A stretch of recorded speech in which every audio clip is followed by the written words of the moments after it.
Hi, I'm Virginia Gomez from VGA Chartered Accountants, and over the next few weeks I'm going to give you a few quick tips on how to reduce tax.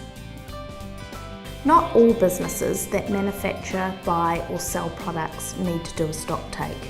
This is not necessary if your turnover is less than 1.3 million or your stock will be less than $10,000. However, a lot of businesses that carry stock do not fall into this category and a stock take is necessary. Make sure you identify and write down any damaged or unsellable stock. In practical terms, your stock values reduce your purchases and therefore in turn increase your profit. Overinflated stock values, you end up paying more tax than necessary.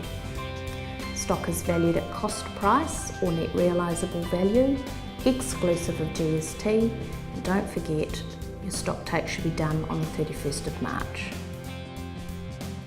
It is important every year to look at the fixed asset register, as there may be assets lurking on there that fell apart years ago. When an asset is written off, there may be a further deduction that is allowable.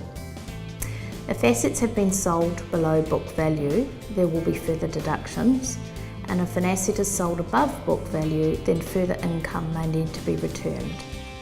Also, throughout the year, assets may have been added to the schedule that are less than $500. These you can get a full deduction for in the year of purchase. Conversely, there may be assets missing from the schedule, and it's important to add these as they strengthen your balance sheet. Bad debts should be written off before the 31st of March. If not, they form part of your gross sales which you pay tax on. There is a difference between doubtful and bad debts. In order for the debt to be considered bad, you must have taken all steps to try and recover the debt, and there is no likelihood of it being recovered.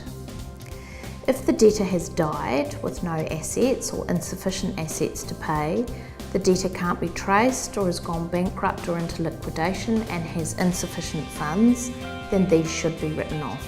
And don't forget, if you haven't recognised the income in the first place, you can't have the bad debt deduction. I hope you found these tips helpful, and if we can be of any further assistance, please don't hesitate to call the office.